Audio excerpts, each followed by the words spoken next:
Mike Miles receiving a nearly $200,000 bonus for the 2024-25 school year. I'm Ernie Manous. And I'm Celestia Sherman. We'll also be joined by University of Houston President and Chancellor Renu Khator, who will discuss what's ahead for the Cougar community this school year. And I'm Frank Billingsley. And as Celeste, Ernie, and I discuss the top stories of the day, we want your thoughts, questions, and concerns. Give us a call or text us at 713-440-8870 or email us at talk@hellohouston.org. You can also watch us on YouTube by going to houstonpublicmedia.org and clicking the big orange banner. Hello Houston is made possible in part by founding sponsors John Bradshaw and Kathy Sanders, and by gifts from listeners like you. Live from NPR News, I'm Lakshmi Singh. President Trump is on an unprecedented second state visit to the United Kingdom. King Charles employs tiara diplomacy in the pursuit of stronger ties between Britain and the U.S., complete with a carriage procession and guard of honor in welcoming Trump and First Lady Melania Trump to Windsor Castle today. As the royal family rolled out the red carpet for the U.S. leader, anti-Trump protesters rolled out a symbol of the Epstein scandal that has dogged the president. Overnight, an image of Trump with the late financier and convicted sex offender Jeffrey Epstein was projected onto the outer walls of Windsor Castle. 4 people have been arrested. NPR's Lauren Frayer has more details. This is Windsor Castle, home of the Video of Trump and Epstein lit up the castle walls after dark. And this is a film about Trump's relationship with the world's most famous pedophile. But it's not just Trump. King Charles's brother, Prince Andrew, was also friends with Epstein. So was the UK ambassador to Washington, who last week was fired for Epstein ties. Other protesters, climate activists, burst into a Republican dinner here in Windsor yelling, "If you drill, baby, drill, how many will you kill?" Polls show more than 60% of Britons have an unfavorable view of Trump. Protesters are marching in Windsor and in London, where balloon copies of a giant baby Trump blimp that was hoisted during a previous presidential visit are bobbing above the crowd. Lauren Frayer, NPR News, Windsor, England. Members of the Senate are hearing this hour from the ousted director of the Centers for Disease Control and Prevention, Susan Menares. Menares says she was forced out of her job only weeks after she started because of growing political interference in the agency's science-based work, including vaccine recommendations. I resigned because CDC leaders were reduced to rubber stamps, supporting policies not based in science and putting American lives at risk. Secretary Kennedy censored CDC science, politicized its processes, and stripped leaders of independence. I could not, in good conscience, remain under those conditions. Kennedy's allies have accused Menares of spreading false information and undermining President Trump's agenda. In the wake of political violence that claimed conservative activist Charlie Kirk's life last week, a House committee is now scheduling a hearing next month on what it describes as the radicalization of online forum users. The CEOs being asked to testify include the head of Discord. It's the forum Utah authorities say Kirk's alleged killer, Tyler Robinson, used the day of Kirk's assassination. Robinson made a brief court appearance yesterday, and he is now facing aggravated murder, firearms, and obstruction charges. From Washington, this is NPR News. Live from News 88.7 in Houston, I'm Alexandra Hart. A hearing is scheduled today in the case of the man accused of shooting and killing 11-year-old Julian Guzman during a ding-dong ditch prank last month. Defense lawyers for Gonzalo Leon Jr. are asking the court for information about an arrest made at the scene the night of the murder. Leon's lawyer is requesting the case file for an arrest of, quote, an older cousin on scene with a stolen pistol. Court records show an arrest was made at the scene at the time of the shooting of a 19-year-old for unlawful carry. Houston Police Department says the arrest is unrelated and they have no evidence the man arrested is related to Guzman. A U.S. District Court judge has rejected a lawsuit by conservation groups challenging the Federal Aviation Administration's approval of expanded rocket launch operations by SpaceX near a wildlife refuge in South Texas. Texas Public Radio's Steve Short has the details. The groups are trying to protect the endangered ocelots, jaguarundis, Kemp's Ridley turtles, and shorebirds. They say noise, light pollution, construction, and road traffic degrade the area. U.S. District Judge Carl Nichols in Washington said the FAA had satisfied its obligation to, quote, take a hard look at the effects of light on nearby wildlife. President Trump signed an executive order last month that would relax environmental rules for commercial spaceship companies. The companies now may be able to forego the environmental reviews that are required under the National Environmental Policy Act. I'm Steve Short in San Antonio. A 2-alarm fire that broke out at an apartment complex on Holly Hall Street last night has left several Houston area residents displaced this morning. Multiple outlets report that 75 firefighters responded just after 10 o'clock at night. They say they had trouble with older equipment during the response. Firefighters continued putting out hot spots throughout the morning. In total, about 24 units were impacted, with 8 or 9 apartment units damaged. No injuries have been reported, and the cause of the fire remains under investigation. I'm Alexandra Hart, News 88.7. Support for NPR comes from NPR stations. Other contributors include Progressive Insurance, where drivers can compare direct rates using Progressive's rate comparison tool. Customers can see options and rates side by side. More at progressive.com or 1-800-PROGRESSIVE.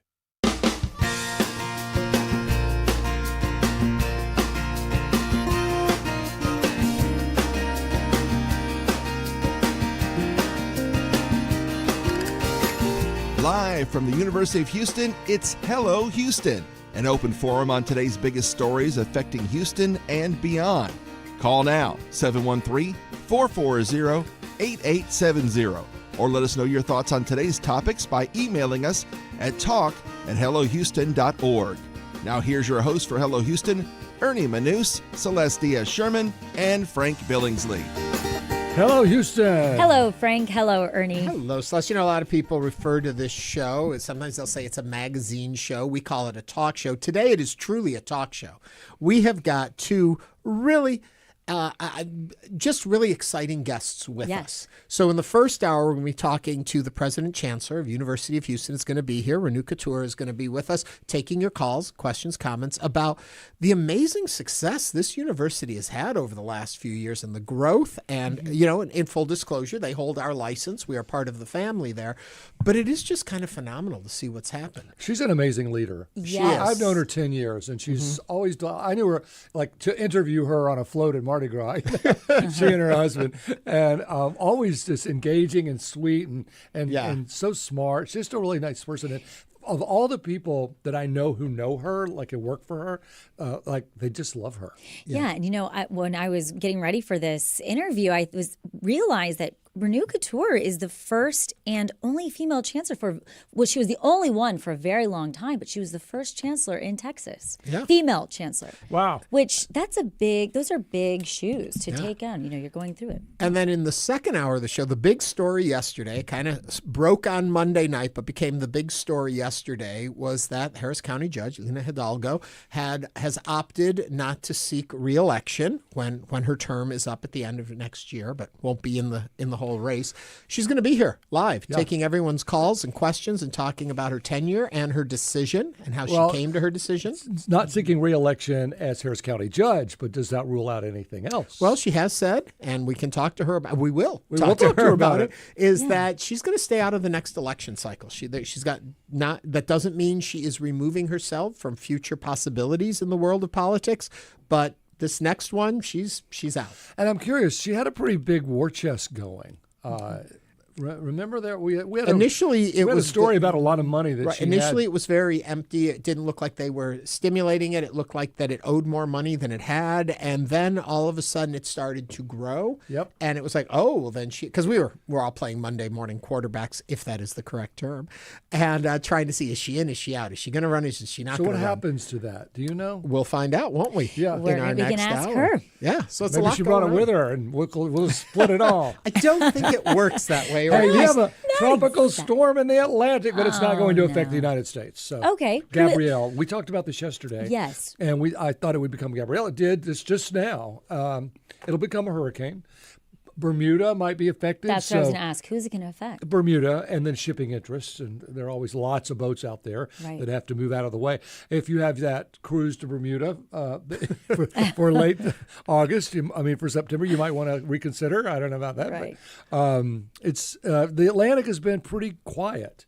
All in all. So, but it's starting to come alive a little bit, which is not a big surprise mid-September. It's funny, we think just how massive the Earth is, how big it is. But yet, when you have a disturbance, how it ripples, no pun intended, across the globe. And so having that disturbance in the Atlantic does impact all along the coast of the U.S., maybe not in major storms and things like that, but you do see tide changes and all that stuff that happens. Sure. Oh, yeah. And the Earth is mostly water. Yeah. So anything in the water can have an effect on everything else. Even when I just go swimming. When I get in the water, it pushes all the water out. Don't do a cannonball, or All right. So I do a cannonball and I flood Hawaii. We have a great show. We have a great show coming today. But let's get right into the headlines. The Houston Independent School District has released Superintendent Mike Miles' evaluation for the 24-25 school year, confirming he will receive a performance-based incentive pay of $173,660. The payment, approved after board discussions on September 11th, is part of Miles' contract, which allows for up to $190,000 in incentive pay tied to annual results. This performance bonus is separate from the superintendent's base salary, which HISD says is competitive with leaders of other large Texas school districts. According to data provided by the state, Miles has a base salary of $380,000, which ranks him 14th amongst the highest paid superintendents in Texas. His base salary ranks him as the 7th highest paid superintendent in the Houston area. According to HISD, the superintendent's incentive structure mirrors the district's broader approach. Teachers, principals, and executives are all evaluated and rewarded based on performance. Do you think the bonus was well earned? Does it feel about the right amount? Has HISD improved or not improved under Miles' leadership? Now is the time to join Hello Houston. You can give us a call at 713-440-8870 or send us a text. You can also email us, talk@hellohouston.org. Before we get into the merits of it, I think the most surprising thing in the story, at least for me, is that he only ranks 14th among highest paid superintendents in Texas, considering the size of our district, and then also the 7th highest paid in our area. That's surprising. I would have thought HISD, due to its size, a massive number of students, and finances and stuff, he would have been at the top of the heap. Maybe a Dallas one would compete with it, but I was really surprised about that part. Yeah, and I think that's so important, right, to look at the comparisons about, given the size of the school district that we have, given the location, the amount of schools, and the comparisons to other areas. I mean, he's not at the top. I think it'd be alarming if we were seeing it being astronomically different, or if he was putting himself, or the state was putting him at, number one. But I don't know. But I guess that also reflects the poor performance in the past, the perceived poor performance of our schools, and therefore it wouldn't seem right, like you're saying, when there were so many issues within HISD, enough issues that they felt the need to dissolve our board and bring in a state-appointed board, it would have seemed awfully uncomfortable if that superintendent is making the largest sum. The comparisons, which we could go down a rabbit hole, are those different independent school districts. Like you say, he's not, and we're one of the largest, clearly. How are those other districts doing from where they were to where they are now over the last 2 years? And their folks are getting paid more than Mike Miles. Are they seeing as much improvement as we have seen over the last 2 years? Well, you know what? It's one thing to say, well, he's one of the lower paid in the top 10, but one of the lower paid in the top 10. But are this other school districts doing as well in terms of the improvements on this and the scores that we've all been talking about? Yeah. 713-440-8870. We'd love to hear how you think, or what you think, about this this incentive. Basically, a 50% incentive pay on his base salary, which I would not mind getting a bonus of 50% at the end of the year. Tell me about it. Yeah, but is that too much? Has he done enough to warrant that kind of incentive pay? It's almost the top, as you said, Celeste, in what he would be allowed to by his contract, which is just about $17,000 less than the max he could have received. Did he hit that high of a platform? Because if he has a long place to go and only $17,000 more to be recognized, how was this determined? Why did he not get the whole thing? Well, because he hasn't succeeded everywhere yet. And that's a really interesting point, right? Because when we look at the structure and superintendent structure within the state being appointed, if he was doing really great, and which he technically, if you just want to get from a very technical standpoint, we have seen every school, I believe, except maybe one, by the benchmarks the state has put in place. The state, every school has gone up, improved in a score from either a C to a B. You know, I know my daughter's elementary school was very excited. We're 3 points away from being an A, you know. So if you look at it from a merit standpoint, then he deserves a raise because deserves that bonus because the schools are doing better. What else would there be? What other criteria would there be? Because it's not a popularity contest. Public perception. And if it was a popularity contest, well, we know he would definitely not win. Well, and does that really matter? Does that really matter? No, I think to a lot of parents, it doesn't necessarily mean that it matters more than academic scores. I do think it matters from a feeling like he is the leader of a group of a school district. Well, it's always nice to be liked. Yes. That's about it. But again, 713-440-8870. I do want to also point out that oftentimes what we hear people talk about is the low pay that teachers receive. And if I'm not mistaken, one of the things he has instituted is higher pay for teachers in our district. Is that correct, Celeste? Yes. Yes, but that is also based on the state. After this legislation, one of the things that Governor Abbott did whenever we passed school vouchers, they basically also are giving teachers a raise. Yeah, so that's one of the issues that usually comes up when you see an administrator making a larger salary. The first thought is, but what about the teachers? It seems as though they are trying to compensate for that too. It'll be interesting to see when vouchers go into effect, what kind of a change that's going to have, the funding difference it's going to make. We talked with Florida about what they've gone through when they had their voucher program come into effect. So it'll be interesting then. So does he keep that same level? Is he going to lose funding because so many people may move to private schools? And it's also one of the things where we know since Superintendent Miles has arrived and the state takeover within our district and our city and our area has been very controversial. It's been very polarizing. So I'm sure people have thoughts on this. Again, 713-440-8870. We had a story just come in on line if you want to grab that, Celeste. Yes, HPM, from a story from Houston Public Media, Superintendent Mike Miles receives $82,000 raise with 5-year contract extension. Miles' new base salary of $462,000 will make him among the highest paid superintendents in the state, according to the Texas Education Agency data. His raise drew criticism from a union representing thousands of HISD teachers. Okay, so he did get a renewed contract with a base raise. Mm-hmm. Okay, interesting there. We'll look into why the difference in the numbers from what we had KHOU reporting to what HPM was reporting, and we'll let you know on that. Again, your thoughts, 713-440-8870. Let us know what you think.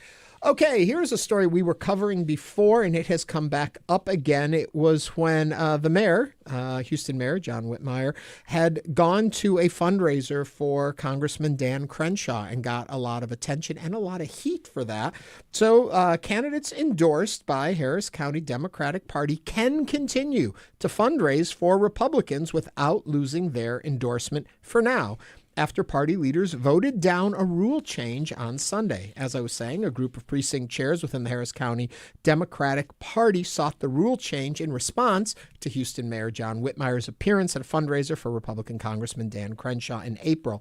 Coach Cam Campbell was one of the precinct chairs behind the push. The group of precinct chairs is also pushing for a resolution to admonish Whitmire over his appearance at the fundraiser. After being delayed in July, the admonishment will be presented to the party's resolution committee in October, Campbell said. And to finish up this story, Harris County Democratic Party Chair Mike Doyle told the Houston Chronicle, which first reported on the failed rule change that some 450 to 500 precinct chairs who attended the meeting on Sunday were concerned that the update rule could represent an overreach impacting elected officials' abilities to attend nonpartisan events. What do you think? We'll dig through it in a minute, but should politicians be able to cross party lines without any repercussions? 713-440-8870. I have a quick answer. Yes, they should be able to. Yeah.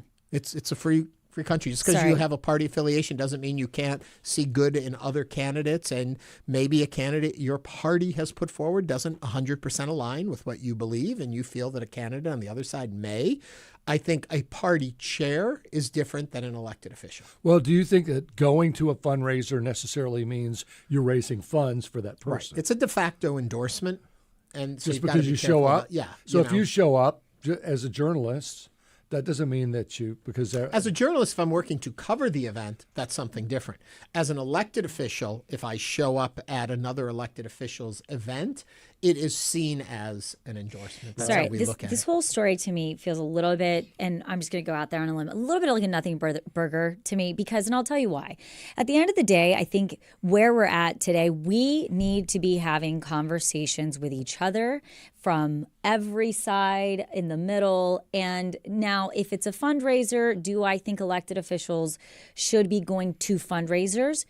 Not necessarily, because did they pay for a ticket? Is that going towards the opposite party? Was it an invitation?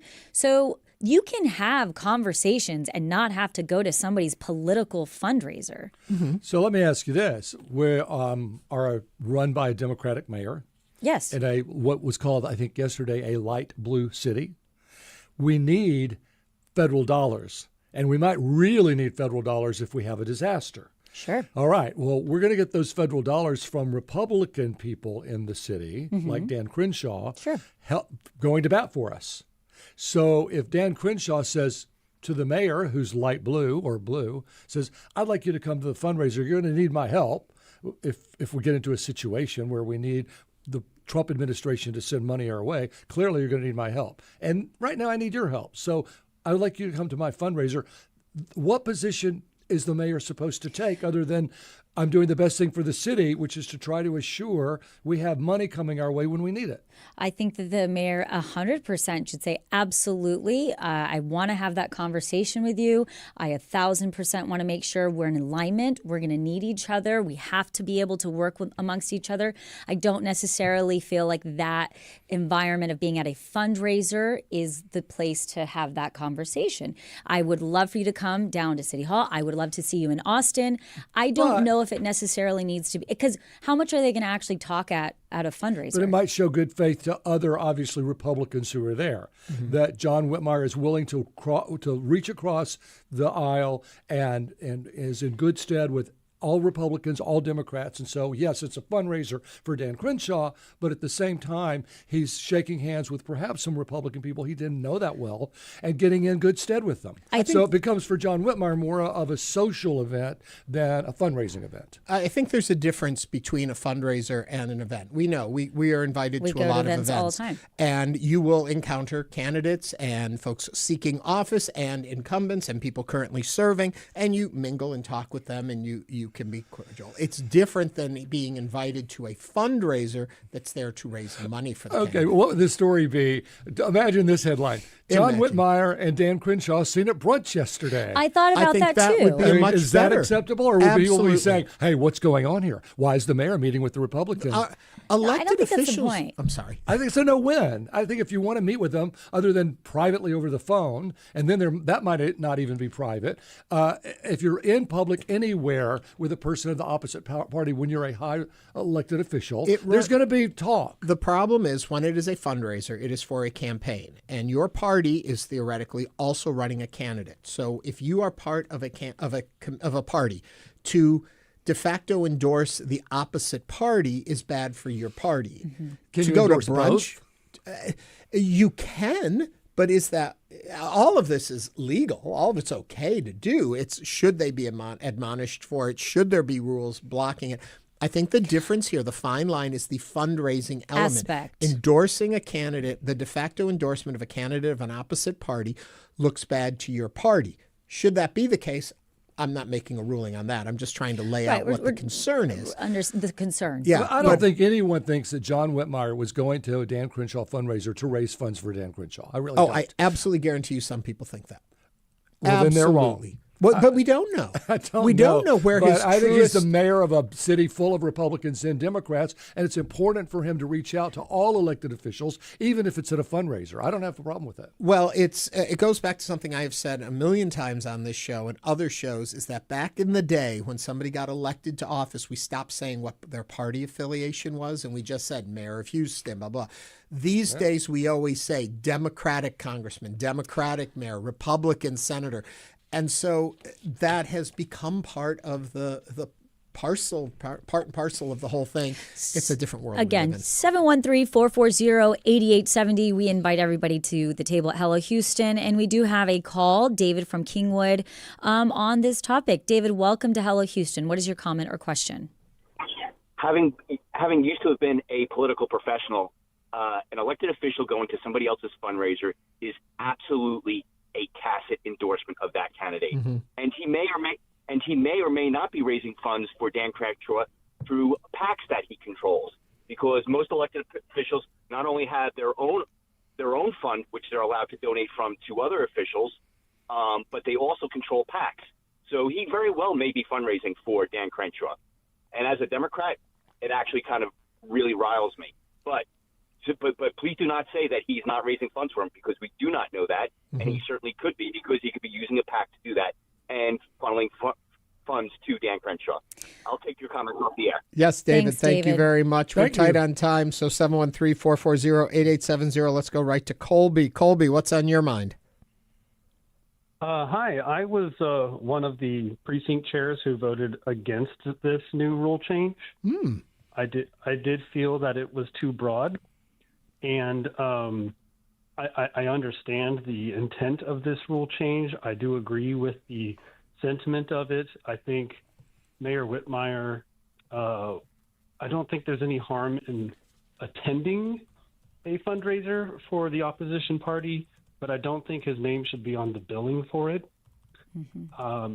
Still, this is a Republican-controlled state. We have a Republican-controlled Congress. And in order to get things done, you have to know how to reach across the aisle, especially in a nonpartisan position like the mayor. I agree with you.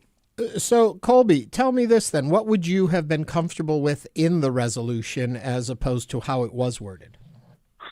Well, I've actually done a little tinkering with the wording of that on my own. Haven't really shared it with anybody. But I think there should be exceptions. I think for one, if they don't have a Democratic opponent, it should be totally fine. In this case, Dan Crenshaw, I can't remember if this was before or after the election, but he did have an opponent last cycle. Yeah. And, it's a delicate line. I really think for me, the line that was crossed was John Whitmire's name was part of the event. Mm-hmm. And that right there doesn't sit right with me. Mm-hmm. I think admonishing him, though, it does foster division. It could burn a bridge with someone who's powerful in Houston. Yeah, Colby, thank you very much for those That part thoughts. I did not know. I did not know that John Whitmire's name was on the invitation. Yeah. Mm-hmm. And saying that, I don't know that John Whitmire agreed to have it on the invitation.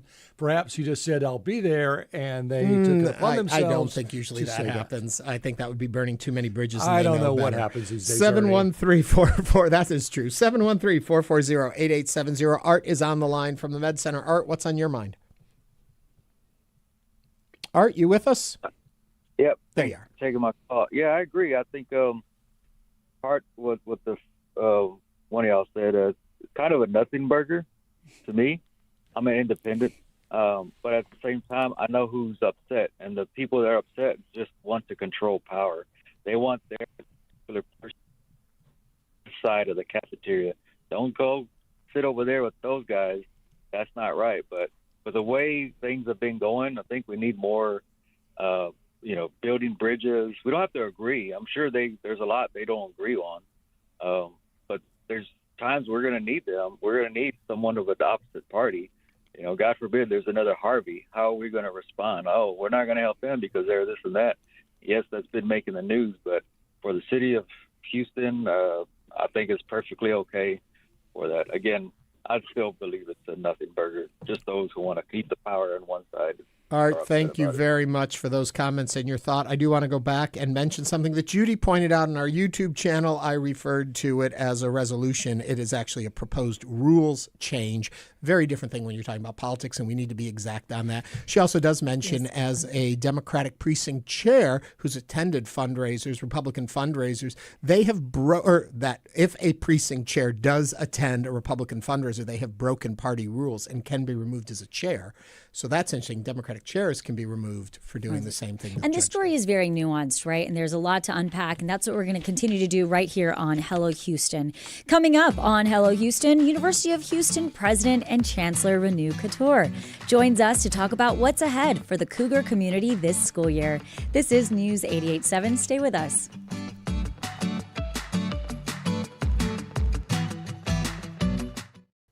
With federal support gone, Houston Public Media needs a stronger foundation for the future. The Houston Public Media Resiliency Fund is our response to ensure this service remains strong, stable, and community-powered. Your gift today helps us stay on the air tomorrow and the day after that. Give now to the Resiliency Fund at houstonpublicmedia.org/donate or call 800-364-8300. You can hear it this afternoon. It's on at 3 o'clock. Houston Public Media, in partnership with Texas Southern University, brings to you The Vibe. R&B, hip-hop, and neo-soul. Music that resonates with all ages. The Vibe on 88.7 HD3 and on the Houston Public Media app. Support comes from Elmore, communicating with clarity and inspiration, collaborating with executive leadership to create expert internal and external communications strategy. Elmore, listen, clarify, communicate. More at elmorepr.com. Support for Houston Public Media comes from Houston Center for Contemporary Craft, presenting Pigeon Crib Houston Edition, featuring genre-mixing ceramic works by Roberto Lugo. More at crafthouston.org. Support comes from Foster LLP, helping individual scientists, scholars, researchers, and doctors pursue achievement-based immigration options in their fields of endeavor. More at fosterglobal.com. U.S. and global immigration services. Tonight on Houston Public Media TV8, it's a night of new nature and science. At 7, it's Season 2 of Big Cats 24/7. At 8, Nova presents the series Human. At 9, Sacred Planet. Tonight on TV8. Support comes from Miller Outdoor Theater, presenting Sound and Motion for Musica, a fusion of music, dance, immersive projection design, and neuroengineering. This Friday, open to the public. More at milleroutdoortheater.com.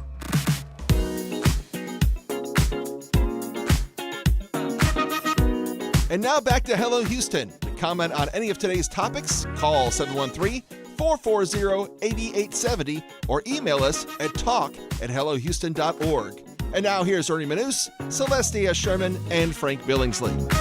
As the fall semester kicks off at the University of Houston, the campus is buzzing with change, from major construction projects and record-breaking freshman applications to a new state-mandated policies and expanding academic programs. It's a year of both opportunity and challenge as the university navigates shifting higher education landscapes, enrollment pressures, and a rapidly evolving college sports environment. Joining us now is the person leading UH through it all, Chancellor and President of the University of Houston, Renu Khator. President Khator, welcome to the program. Well, thank you so much for having me here. Happy to be here. If folks would like to join into the conversation, if you have a question or comment, you can call or text us at 713-440-8870. We started off talking about the construction going on. You were just saying you were looking at how much over your tenure has changed on campus. Right. Well, currently, right now, we have $900 million worth of construction going on campus. And that's That's why I have switched to wearing now sneakers all the time, because I don't want to have to think about it. Do I keep my heels on, or do I walk, or do I don't walk? So, which very fabulous sneakers, by the way, I got to say. Well, they have whose house, cook's house on them. So, but I just asked the question actually as to since 2008 when I joined, how much construction we have done on campus, and it was just a mind-boggling number. Just for the University of Houston, we're not talking about system, it's 11.5 million square feet of either totally new construction or a total renovation. So wow. Campus looks different. All air conditioned, too. Yeah. So old U of H is not new U of H. It's a whole new campus, basically. No, it's a very different place today. Well, and, you know, Renu, I was reading about you were the first female chancellor in Texas. You're also one of the more recognizable figures right here in our city. Was this always part of your vision? Part of my vision always was really for the University of Houston, not for myself. Right. But for the University of Houston, the reason I came here was because it was a puzzle to me how a city like Houston, which has everything going for it, so many industries, so much of economic vibrancy, so global, did not have a public university that was ranked on the national list. So I knew that there's a lot of opportunity. I'm an underdog kind of person. I came here with that desire to really make the University of Houston what Houston deserves. President Khator, with that in mind, what's the makeup of the student body? Like in terms of Houstonians, Texans, U.S., foreign? Right. So majority of our students, 65% of them come from Houston region. But you have to think about it. Houston is not just a city, it's a city-state. We are larger than 37 states. So what I keep telling my team is, think of it this way. We are serving a whole state here, the same kind of population. And we are one of the most diverse institutions. I mean, we are an opportunity providing institutions. I know the mission on which we were built. That is, it should be a university that provides opportunities for everyone. But then the product has to be absolutely cutting edge. It has to be comparable and competitive to any product from any other university. That's the dream. So even if it's for working class people, even if it is for opportunity, I just want it to be the best it can be in everything, offering the learning opportunities, but also the environment in which you learn. And to me, that has always been part of the vision. And President Khator, I mean, you really have taken the university to the next level, like you were mentioning, from an athletic standpoint, academic standpoint. We look at our athletic program, and I mean, we are top in the nation. But you also have implemented things like Cougar Red, Fridays. Why was that important to you? Well, I am yet to see anybody really get to anywhere without having pride in what they do. Mm-hmm. You can look at Olympians. You can look at champions in any field. And therefore, I just want our students to have the feeling of pride. So that's one thing, because if you have pride, you will stick it out. You're going to graduate. You won't drop out. So that's just part of the bigger theme. But also important is that we have so many alumni right here in Houston. And when students graduate, if there is that kind of pride and bonding, those alumni will give other Cougars their first opportunity in business, their first, funding for their startup, their first contact. And therefore, I think it's important to have that pride. So we have Cougar Red Fridays. Of course, I wear red every day. But Let me take you all the way back. We've been talking. We talked recently about just how many years you have been here. It just flew by. But I'm curious, when you first accepted the job here at University of Houston and what you're doing today, was this what was on your vision board of where you were going? Or did you come in here expecting a whole different set of opportunities and growth that you were going to do? Well, I for sure knew we have opportunities in the city of Houston. To me, the biggest endowment we have, that is our location, that is city. So connecting it with the city has been really important. But interestingly, I remember in my second or third month when I went around with my CFO as to what needs to go where. We could have a tech bridge over here. We should have this land so that we can build a medical school here. We're going to have residence halls here.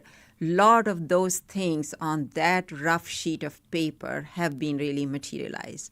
The important thing is you just got to stay long enough to get things done. And when presidents move very quickly, there really is just the focus is gone, the agenda is gone, and it gets harder to really accomplish your goal and your vision. You know, I know that Bauer School is huge, the School of Social Work, School of Architecture. It's hard to really pick which ones, but where do most students gravitate for a major at U of H? So at every university, generally the liberal arts and social sciences is the area that attracts more of students. It's also the largest college. It's actually larger. College in itself is larger than most of your universities in Houston. And but that's where they have everything from communication to psychology to history and so on. However, our engineering college is now the second largest in the university with 10,000 students, and in Katy and in Sugar Land growing very fast.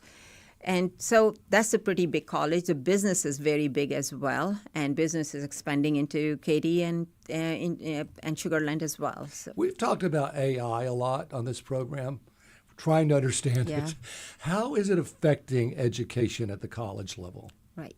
So AI is affecting really in quite a few ways, and we don't even know how it will affect. But the important thing is if we are nimble, if we are accepting of that change and challenge, I think we will adopt very quickly. You'll be surprised to know there are a lot of faculty who are actually using AI tools in their classrooms to enhance learning for students. It's not like you will not use AI, or if you use AI, you need to tell us if you are using. No, they are actually using AI to enhance learning.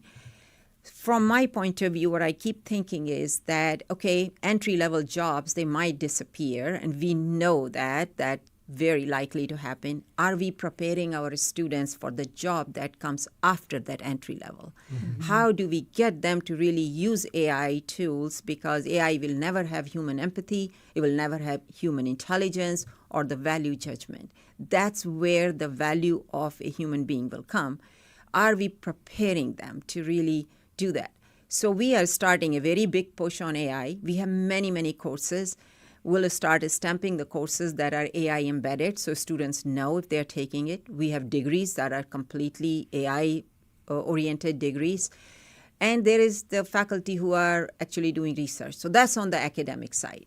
But on the business side, it's just we have ShastaBot, but now we're going to have virtual assistant. We got to be able to help students and meet them where they are, using the format that they are used to meeting. They don't want to wait to see an advisor 3 days from now. Mm-hmm. They want to be able to write at 2 a.m. and get the answer or at least the basic help. So we are not very good at that yet, but it's a huge push for the university to just get the AI into any area that interacts with students so that they can get some help and then, of course, connect them to human people as well right after that. So is this on track with what other universities are doing, or is this kind of leading the way in this way of looking at how to use these tools? Well, I like to feel that we are at the cutting edge or the leading edge. One thing I know for sure, we can move things very fast. I mean, an organization like that, if you look at the transformation that has taken place, it is a proof that we are very nimble, that we can move very fast. So I like to feel, being in Houston, being nimble, that we are really moving very fast. But I'll tell you, there are several institutions nationwide that are incorporating AI today, and we are learning from them. They're learning from us, and it's all one big community because we know that in 2 years our business will change dramatically. So how do you plan for that? It's been a constant term of change all the time. How are you planning for where it's going to go? And how often are you on the path? And how often if maybe you made the decision we were going a different way than we end up going? You mean AI or in general? In general. In general. Well, every year we do sit down. I mean, I spend a lot of time in summertime looking at every single strategic plan for every unit because, you know, we are a very porous organization, very decentralized, but it's important to know that if we are 30 horses, that we are all pulling in the same direction. So I look at everybody's strategic plan, then I look at everybody's performance, and then we go in a sort of a retreat and try to see, okay, what's going to be the next game changer for the University of Houston? And we take input, And then we decide the feasibility and desirability, and we agree on what is it going to be the next game changer. And that's where we push. You know, we talked to Mike Miles about the success of HISD, and I've asked him, how many kids go to college? And he says that the answer doesn't stop there. It's how well do they do in whatever they're doing after high school. How do you all evaluate how your students are doing by how many are enrolled, how many stay enrolled year to year, how many graduate, go on? There's a lot to it. Right. So the national way of measuring that is really looking at the success rate, which is your graduation. So it says 4-year degree, but we know many students work. So nationally, it's looked at a 6-year graduation rate. You know, so for us, the 6-year graduation rate when I came here was only 40%. Well, that was way lower than the state average, national average.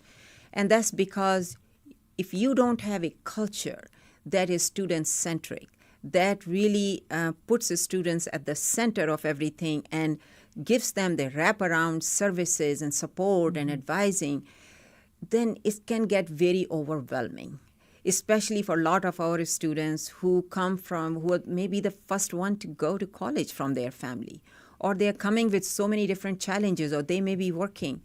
So for us, the changing of that entire culture to make it student-centric was number one thing that we had to do. And it takes time to do that. But now we are above the state average, we are above the national average, and now we are shifting to actually emphasis on a 4-year graduation culture. It doesn't mean everybody has to graduate in 4 years, but what it means is it's a challenge to the faculty and staff for us to do things in a manner that can guarantee that the students can graduate in 4 years. What we realize is the students drop out, but those who stay in college, they're graduating actually in 4 years. Wow. So why is it that such a dropout happens, especially between freshman to sophomore year? And I think a lot of time students have hard time adjusting from high school to the college because the environment is not as structured. They have to be organized. And so I have visited many freshman classes, which I do every year in fall semester. Within the first week or two, I go and visit freshman classes so I can have them in a smaller setting and actually look them in the eyes, and they can look me in the eyes, and we can make a commitment. I said, you have my commitment. And my commitment is this, that if you run into a problem you can't solve and you're getting really frustrated and thinking I can't go on, you send me an email. And my promise is I'll solve it for you in 3 days. Wow. And we have a whole system set up. I get hundreds of emails, by the way. I was going to say, yeah. However, then what I tell them is that your commitment is that you will get organized and you will think of using all the resources that the university has. And getting organized means you will have to make your own degree plan. We have everything there, but you have to decide what kind of courses you want to take and when to take next. Go and see an advisor now. Join a student organization. What we have realized is that students who persist and who graduate, they are really involved on campus. We have 580 student organizations. Students can really join an organization, build an affinity, psychologically shrink this massive campus of 49,000 into something really smaller. And so these are the kinds of things I go and tell them. And many of them, interestingly, come at the graduation stage and tell me, I remember you came to my class. Wow, yeah. I mean, it's just very gratifying. And President Khator, what in your life helped shape you be the leader that you are today? Well, first of all, I've got a great team. I won't say I'm a great leader. It's just that I happen to be the right time, the right place, and I happen to be with the right team. And if the team wasn't right, we fixed it, we made it right? But, you know, I of course grew up in India and in the family where education wasn't considered to be important. But I wanted that. That was my dream. And I'd finished my bachelor's when I was 17 years old. And then I came here really thrown into a situation which just in today's terminology would be very traumatic, but I didn't even know how to spell the word trauma, so obviously. So how could you have it? You carry on, you just didn't know at that time, but I didn't know English, was put in an arranged marriage, so I arrived in United States here, not knowing anybody and not knowing the language, but within a month I was sitting in classes, graduate classes at Purdue University. And then that's a whole another story. But the end result is this, that 18 months later, I had my master's from Purdue University.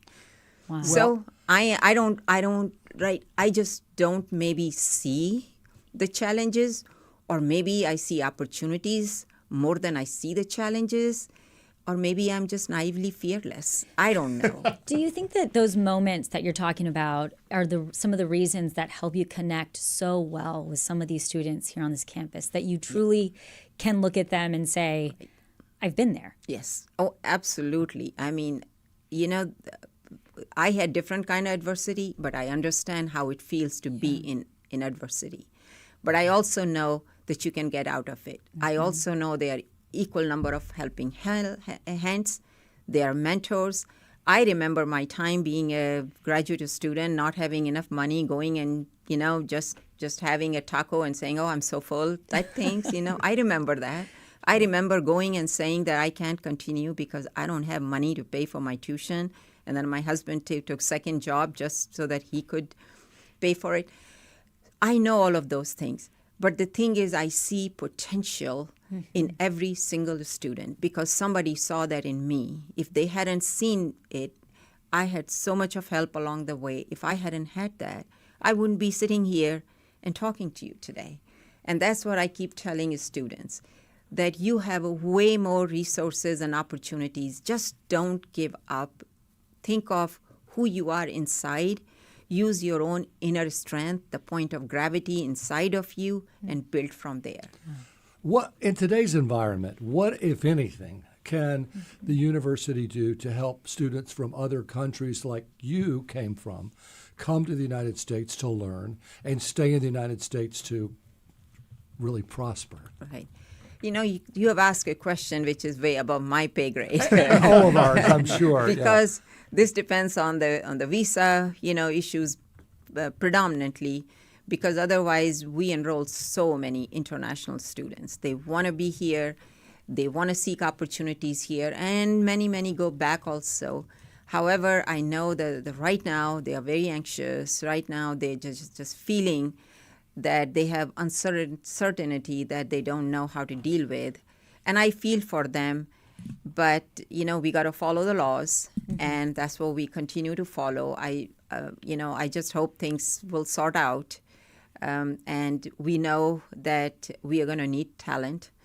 Either we're going to grow our own, and then we got to do something to grow our own because we don't see that many domestic students going in engineering or sciences. And I'm all for it. Let's just grow our own, but we got to do something actively to grow our own. We are speaking with the University of Houston President and Chancellor Renu Khator. If you'd like to join the conversation, the number to call or text 713-440-8870. As we get ready to grab a call here, I just wanted to ask you quickly about enrollment numbers this year. You're pretty proud of those, aren't you? Oh, yeah. We are now 49,000 students. I think 6 or 7 shy of 49,000, which is like a huge number. But we are going to grow because we are starting in Katy now, the campus, new campus there. So we'll continue to grow. What's the perspective on that? Where were we 10 years ago? On Katy?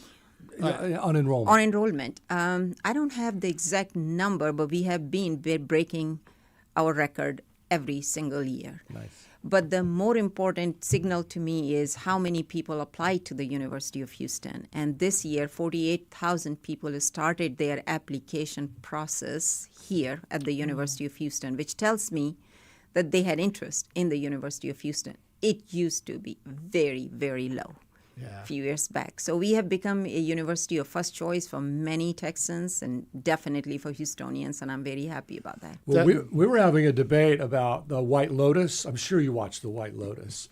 And one of the characters said he got his business degree from U of H. Oh. And we were trying to decide if it was University of Houston or University of Hawaii. But I decided it was University of Houston. Right. If he was, if the person had affinity for red, it absolutely was unanimous. Affinity for red. We are inviting your calls at 713-440-8870. Devin is on the line. Devin, what's on your mind? I believe we don't have Devin on Devin, the we line. lost Devin? Oh, I'm sorry about that. Take me a little on a side tour here into athletics. When did you decide our commitment was we needed to grow our athletic programs and see champions? Well, you can listen to my, watch my investiture speech, and there I said athletics was going to be a priority, and it has always remained one. I was actually president of Faculty Senate at my former institution, USF, when the football program was started there. So I knew how important it was, even though there was a lot of opposition for it from the faculty. But I just think athletics can bring a lot of eyeballs. I mean, look at this. Our championship game was watched by 18.1 some million people live. Wow. Okay, second most watched game this year was the NBA championship game, and the third most watched game was Cougars versus Duke. Now, one thing is clear, that a mediocre athletics program is a liability on institution, and that's what most of the time people complain about. So don't have a mediocre program, but an excellent program is always an asset. And then you have to figure it out how to use it to really lift your academics as well, your students and everybody. So I'm very happy to see where we are. Yeah. Listening to you speak, you talk about Cougar pride, and I see it and I can hear it, and it's very obvious, President Khator, that you have that pride. Is there something that stands out to you during your time here and moving forward that you just makes your heart beam? Right. Every time I see an alum of the University of Houston standing tall and with pride and say, I graduated from the University of Houston, I just feel like just everything pays off for me. And the reason is because I know when I came here, people will say I graduated from University of and mumble jumble, after that.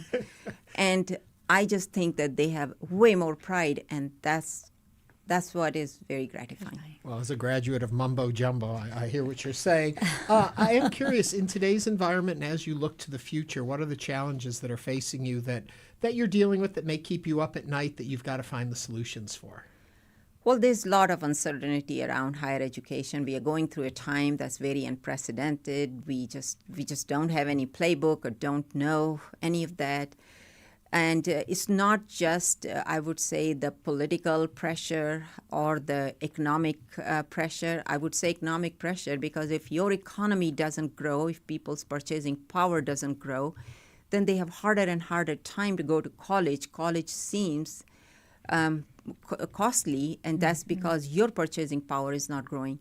But also, technology is changing so rapidly at a dizzying speed that I think just for us to accommodate and adjust to, but still continue to lead, still continue to fulfill our mission, because we have a mission, and still to reach for our goals, because my goals, and as I keep telling everybody, will include everybody in setting goals, but once we have them, they're non-negotiable. So our goal is there.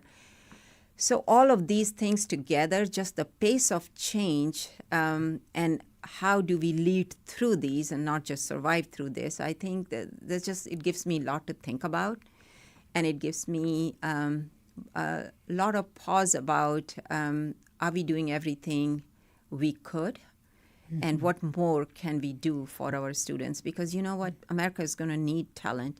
Students are going to need knowledge, no matter what the format turns out to be at the end of the day. But we are going to need that. And where will you find it?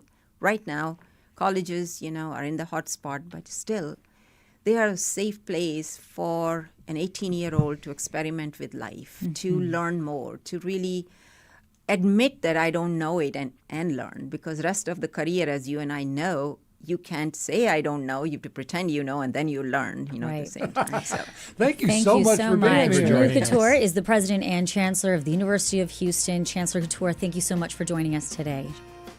Thank you. Stay with us on Hello Houston as we head into our second hour. Stay tuned. There's more Hello Houston on the way with Ernie Manous, Celeste Diaz-Sherman, and Frank Billingsley. For the latest in local news, subscribe to the Hello Houston daily newsletter at houstonpublicmedia.org. Hello Houston is a production of Houston Public Media. The opinions expressed by the guests of this program are solely their own and do not represent the views of management, staff, or underwriters of Houston Public Media. This is News 88.7. Support comes from John Moore, helping with plumbing, electrical, and air conditioning repairs, including out-of-warranty units since 1965. Details at 730-2525 or at johnmooreservices.com. Support for Houston Public Media comes from Hildebrand MBA at UT Austin's Macomb School of Business, offering the weekend MBA at Houston. Campus visit September 20th. Details at texasmbaevents.com. Make it here. KUHF Houston. Just ahead on this hour of Hello Houston, we'll continue discussing today's top stories, including President Trump filing a $15 billion defamation lawsuit against the New York Times. I'm Frank Billingsley. And I'm Ernie Manous. We'll also be joined by Harris County Judge Lina Hidalgo, who just yesterday announced her decision not to run for re-election. And I'm Celeste Diaz-Sherman. Plus, we'll also speak with Dr. Nicolás Kanellos and Dr. Gabriela Baeza Ventura about Arte Público Press, the oldest and largest publisher of Latino literature in the country. And we want to hear from you. Give us a call or text at 713-440-8870 or email us at talk@hellohouston.org. You can also watch us on YouTube by going to hellohouston.org and clicking the big orange banner. Hello Houston is made possible in part by founding sponsors John Bradshaw and Kathy Sanders, and by gifts from listeners like you. Live from NPR News, I'm Lakshmi Singh. The Federal Reserve is expected to lower its benchmark interest rate this afternoon when policymakers wrap up their latest meeting. NPR's Scott Horsley reports the Fed is trying to prop up the sagging job market. Investors are betting the Fed will lower its benchmark rate by a 0.25 percentage point. That would make it slightly cheaper to get a car loan, bankroll a business expansion, or carry a balance on your credit card. Policymakers will also update their forecast of how many more rate cuts we might expect before the end of the year. The central bank has held rates steady since December, partly out of concern that President Trump's tariffs will rekindle inflation. Consumer prices in August were up 2.9% from a year ago. That worry is likely outweighed now, though, by the sharp slowdown in hiring. By cutting interest rates, the Fed hopes to keep a lid on unemployment. Scott Horsley, NPR News, Washington. The United Kingdom's marking President Trump's historic second state visit with a royal welcome to Windsor Castle. He's the only American president to be extended this level of pageantry twice. King Charles III will host a state banquet for the president and First Lady Melania Trump in the coming hours. British Prime Minister Keir Starmer will also make his first appearance at the dinner since Trump's arrival. More from NPR's Danielle Kurtzleben. The serious part of this trip goes hand in hand with the spectacle. As one UK foreign policy expert told me, the thinking here is to use Trump's clear love of the monarchy to try to leverage him on these other issues. So tomorrow, Trump is headed to Chequers, the prime minister's country residence. He's meeting with Starmer there, and they're going to meet with some CEOs to talk about U.S. investing in the UK. NPR's Danielle Kurtzleben reporting. FBI Director Kash Patel is testifying before the House Judiciary Committee a day after an appearance in the Senate. He's being grilled about his leadership in light of criticism over his handling of the Bureau's investigation into conservative activist Charlie Kirk's assassination last week. The U.S. House passed a bill that would allow 14-year-olds in Washington, D.C. to be charged as adults for certain violent crimes. The legislation now goes to the Senate, where it faces challenges. NPR's Kristen Wright has more. The legislation lowers the age that juveniles in D.C. can be tried as adults from 16 to 14 for certain violent crimes like murder and armed robbery. U.S. Attorney for the district, Jeanine Pirro, has criticized city officials as too soft on young offenders. Several House Democrats joined Republicans in voting for the measure. It's part of a package of bills in Congress targeting crime in D.C. and imposing the federal government's control over the district. President Trump has recently said he could take over the D.C. Police Department again, and National Guard troops still patrol the city. He's deploying troops in Memphis, where FBI data show crime is high. Trump has suggested similar actions in other cities led by black Democrats. D.C. Mayor Muriel Bowser will testify before a House committee tomorrow. Kristen Wright, NPR News, Washington. You're listening to NPR News. Live from News 88.7 in Houston, I'm Alexandra Hart. Harris County voting machines are undergoing stress testing to make sure they're working properly. News 88.7's Tom Perumian reports. The Election Technology Center hummed with activity as voting machines were tested to ensure they could handle the load of counting and processing the people's votes. Harris County Clerk Tanisha Hudspeth explains. It is a time where our office is preparing to make sure that by the time voters get to the ballot box, that they get the correct ballot style that they should be voting on. We're testing our equipment, our allocations, and making sure that most of all, by the time you vote, whether it's by mail, early voting, or election day, that you get the accurate ballot. Hudspeth says voters in the November election will be deciding on 17 state constitutional amendments, as well as local, state, and national elections, so the machine's performance is key. I'm Tom Perumian, News 88.7.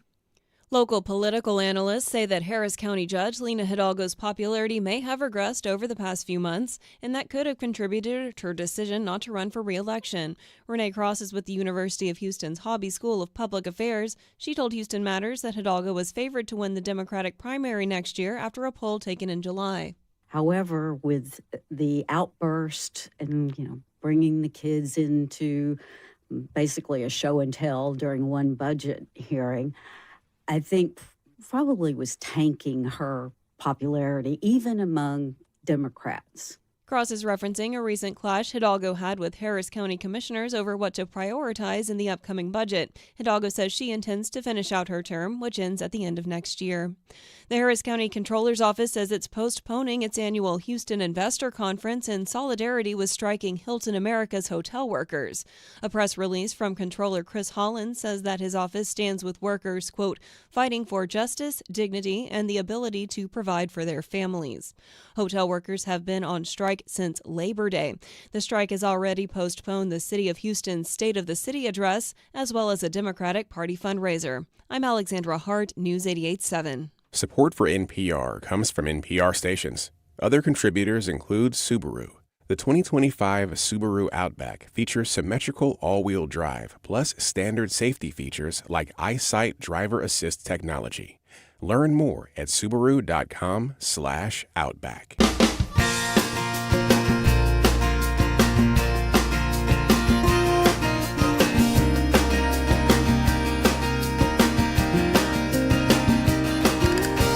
Live from Houston Public Media and News 88.7, it's Hello Houston, an open forum on today's biggest stories affecting Houston and beyond. Call now, 713-440-8870, or let us know your thoughts on today's topics by emailing us at talk@hellohouston.org. And now, Hello Houston with Ernie Manous, Celeste Diaz-Sherman, and Frank Billingsley. Hello, Houston. Hello, Houston. That was a great interview. She's delightful. With UH President and Chancellor Renu Khator. Well, and you think about the number of years she's been here, and I guess it's 17, 18 years she has been in this position. And the growth and change, not just of the University of Houston, but of the landscape around which it exists in, has changed so much. And as she was talking about at the end, how the different challenges to higher education and to funding and all of that have come along. And yet during that period of time, we have watched the University of Houston get a much more prominent place on the national stage, which was always in her vision of it. And I think just from the way she presents herself, she understands the importance of being in the social conversation, of the marketing of it all. She dresses as though she's University of Houston herself, the red, the logo. She knows how to market, and it has paid off. But just even listening to her story, her personal story of coming from India, from this country, and she didn't quite go into it, but she said, she did experience some very traumatic things herself, and she said how she was in an arranged marriage. And she also, at the very beginning of the interview, used the words underdog. And I think for so long, the University of Houston was kind of that underdog. And when we look at them in athletics and we look at them at sports, they are no longer the underdog. They are the team to beat now. Yeah. And so it is fabulous to see somebody who has brought their personal experiences of life and have just so many people are benefiting from their leadership. And so to see a woman like her, I was extremely impressed. She also made the point about how she didn't speak the language. And she has told me before she learned it by watching I Love Lucy reruns. She watched I Love Lucy, and that's how she learned English. We had just parenthetically, a French tour guide when we were in Paris who was perfectly speaking English. I asked him where he learned it. He said Game of Thrones. Watching Game of Thrones. I know. But she's so empathetic from every branch of life because she comes from so many different places.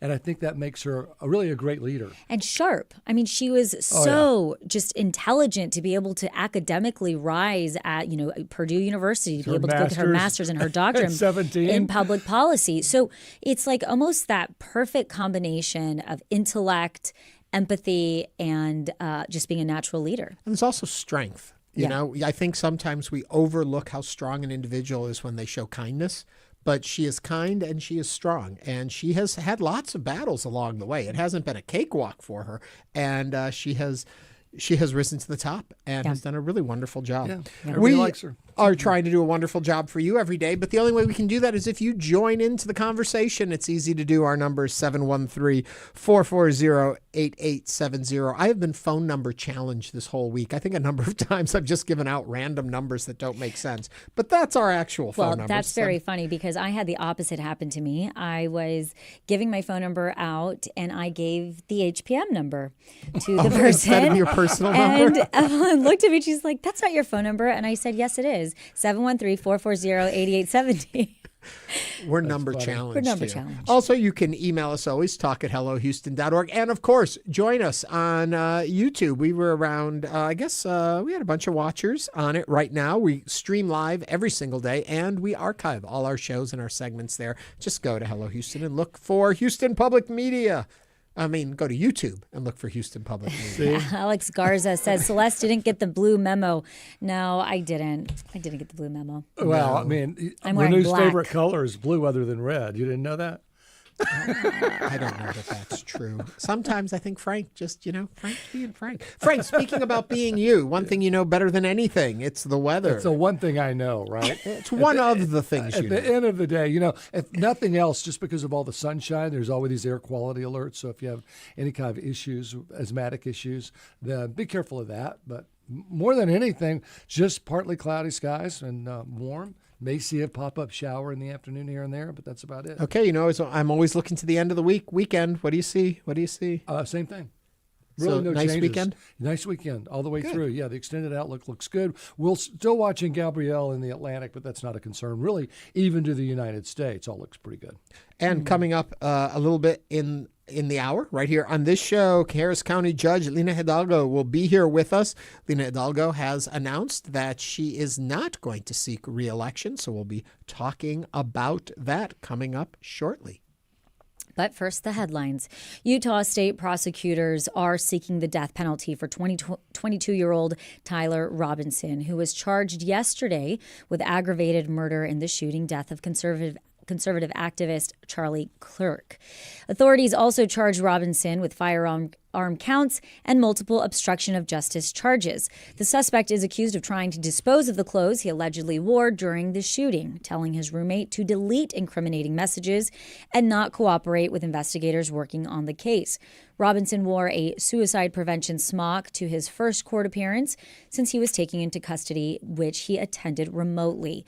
NPR's Tovia Smith tells Up First what the suspect showed no emotion as the judge read the charges against him. A text exchange between Robinson and his roommate appears to show the accused Robinson confessing to the deadly shooting. Prosecutors say Robinson's parents reported that their son recently shifted politically to the left and began focusing on trans rights after he started dating his roommate, who authorities say is a biological male transitioning to female. Do you agree with the death penalty in this case? Now is the time to chime in, 713-440-8870. Wow. Here's what I want to take issue with. First of all, Robinson's parents reported that their son shifted politically to the left. Well, when his parents are MAGA right, and pretty well documented, they are very conservative Republicans, very religious people. Mormon. Almost any move to the center to them is going to be shifting to the left. So I think that report, I don't put much in that because it's sort of like, oh, he's not one of us. He did this, and he's not one of us, and that's sort of an abandonment, in my opinion. I've also heard conflicting reports about the trans rights and dating his roommates. I have heard different things saying that this was his roommate, and I understand that it's his roommate, but I haven't seen anything showing more than just the. It's almost alleged. Yeah. Right. The relationship. Right. There was a romantic relationship, which, from what I understand, from what I've read, that wasn't always the case. Well, and CNN has put out this text, which to me is interesting. The roommate says, "You weren't the one who did it, right, Tyler?" "Yeah, I am. I'm sorry." The roommate, "I thought they caught the person." Tyler, "No, they grabbed some crazy old dude." Was there more to this saying, "I love you, please take care of yourself, don't hurt your..." I mean, was there any romantic language in this? Place, yes. He does say, when the roommate is questioning, "What, are you joking?" He said, "I'm still okay, my love." So that what he wrote. applies at least to romantic he wrote, relationship. "I'm still okay, my love." Yes. The shooter wrote that back to the roommate or Wow. partner. There is something that, going back to where he sits politically, the shooter we're talking about here, the common people navigate toward, I think, in this discussion is his text, the alleged text. He writes, "I had enough of his," Charlie Kirk's, "hatred. Some hate can't be negotiated out," which doesn't read to me as an uber liberal stance. It's that, there's a lot of this we go with, but occasionally somebody crosses a line, and this person crossed a line with where they went with it. And so to go back to your point, Frank, that could imply to parents that are extremely conservative that this person was softening toward a liberal stance, or it could be, as you were saying, simply becoming more moderate within the idea some hate can't be negotiated. Well, so they knew very quickly that this roommate was transgender, very quickly. So that could have been a discussion he had apparently with his father. I read that he had a discussion with his father who didn't take that well. And that might have been the whole, he's gone to the left. Mm-hmm. Because if you have any support for trans rights, suddenly you're DEI, suddenly you're to the left. And that doesn't mean that at all. You could be very conservative and still support trans rights. And I think there is something to note that, Charlie Kirk was, even amongst Christians, sometimes Christians found themselves on either sides of feeling like perhaps he didn't always represent everything that Christianity represents. Mm-hmm. And so even amongst, I think, the conservative realm, Charlie Kirk was sometimes controversial. Now, in no way, shape, or form am I saying should anybody ever die based on their beliefs. However, I do know that that is something that has been brought up in conversation, that just looking at the Christian realm, there are two sides to that pro or not as well. Let's bring it back to your original question. I didn't mean to exit so harshly there. But do you agree with the death penalty in this case? We'd like to hear from you, 713-440-8870. I think you have to ask yourself, do you agree with the death penalty? Yeah, I think that's where the question starts. At all. Yeah, at all. I think what I find fascinating as we wait and see who calls and what their thoughts are, I want to go back to the text message chain. And I'm really surprised in going through them, the idea of the shooter thinking there was a possibility of getting away with all of this, that they thought they would die of old age having never told anyone about it, and that he was loitering back by the shooting site waiting to get the gun back, but there was a patrol car sitting there and he thought they had swept the area. But the idea that in today's day and age, and he, by all records and everything we've seen, a highly intelligent, very school smart, did very well. To think that there aren't cameras on every corner, that there aren't eyewitnesses, to think he thought if he could get the gun, all of this would have gone away. Did you see the picture that AI had enhanced the photos to make it more look like who this person was? So even that, and I don't even know how to get to the dark web. I hear about it all the time. I have no clue. Come into my office. I'll show you folks later. Dark that's where I dwell. Darkweb.com. I have no idea. But this person apparently was in these corners of the dark web. So my assumption is if you know how to get there, then you're very internet familiar. And to your point, you certainly know there are. He could probably tell you where every camera was. Yeah. You know, so I don't and he get was it. wearing a T-shirt that he had worn at other places. They've Which shown supported pictures with disabled that veterans. I think, though, the point is that when somebody is doing something like this, they're not in the right mind. They're not thinking. They are so far gone almost when you're going to do something like that. Well, you're not We always think that. In that same group where he's trying to get the gun back, in the same part of that conversation, he's concerned because his family's going to be mad that he lost the gun. And it's a $2,000 scope. It's just like, how do you balance that with the actions you have just done and the significance of it? I cannot imagine. Where often in these cases, I believe these folks go on a suicide mission. They're expecting not to make it out. Oh, gosh. He seemed to think he was going to make it out and no one would ever know. I one time I was driving and it was dark and I hit a cat and I cried I couldn't sleep for 2 weeks. I felt terrible. I can't imagine hurting another human being. No, I ran over a squirrel once and cried all the way to school. I can't. But there are sociopaths out there, and sociopaths do things and don't care what society thinks. That's sort of the definition of sociopath. Right. And he may have done this. He didn't care what society thought. He cared what his roommate thought. But at the same time, he didn't say forgive me. He said, I'm sorry of what I'm going to do to you in terms of breaking our relationship up, I think. Or maybe the scrutiny that this person's going to be going through. I mean, but when he says I am, you're the one who did it? You weren't the one who did it, right? I am. I'm sorry. What is sorry? Because sociopaths aren't sorry. Again, 713-440-8870. You are welcome to join us right here on Hello Houston. John from downtown is on the line. John, welcome to Hello Houston. What is your comment or question? Hey, good afternoon. Good afternoon, John. What is your comment or question? My comment is I seriously disagree with us suddenly throwing the book at the kid and trying to send him to death sentence. The failure is on us as adults. It's not the kids. Think about it. This kid was born, 2000 and he's 22 years old? Mm-hmm. He was born when we have this dysfunction nonsense going on in the country. Our kids have been born into this mess, and we are trying to expect them to behave better than us. Mm-hmm. And now we're sentencing a child who's very impressionable to death. Mm-hmm. A child should be out in college, chasing girls, trying to have fun. That's what we used to do. That's a good point, John. And these kids are in a world of right and left. You believe, these identity politics. You either believe the way I believe or you don't. And they're not in a world of compromise and sitting down to work their way through it and understand it. It's almost like, if I don't agree with you, I hate you. And we see this from the top, unfortunately. Again, 713-440-8870. Let's go to Tom from the Heights. Tom, welcome to Hello Houston. What is your comment or question?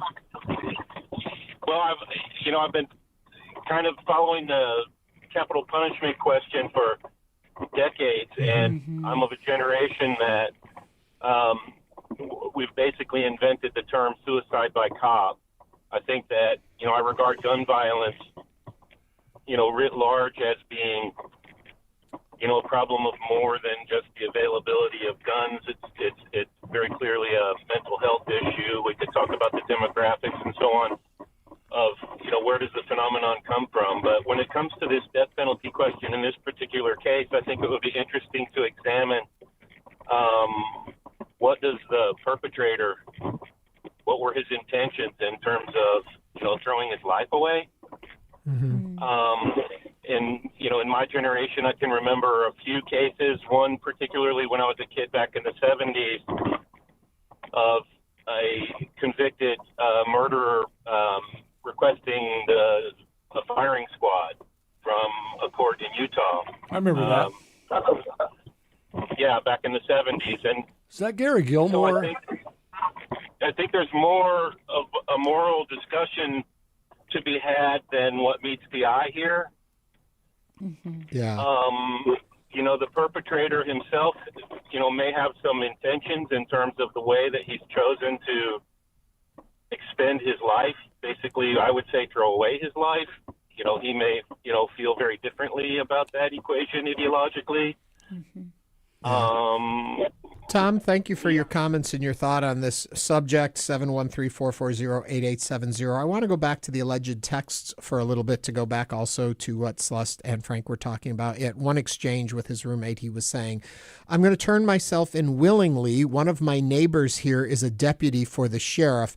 You are all I worry about. Love. Oh, that's good. So again, love was in there. So it's becoming be clear that he just was a in a roommate. relationship with his roommate. I mean, unless we you want it to really be- like that roommate, you usually don't refer to them as love. We've got another call on the line. It's 713-440-8870. Tracy from downtown, what's on your mind? Yes, I just wanted to make a comment. I hope you can hear me. You know, when I was in my 20s, I got pulled over for 3 outstanding tickets, that I didn't pay. And I was hauled downtown to spend the night in jail. Of course, I called my dad, and he said, well, son, I'll pick you up in the morning.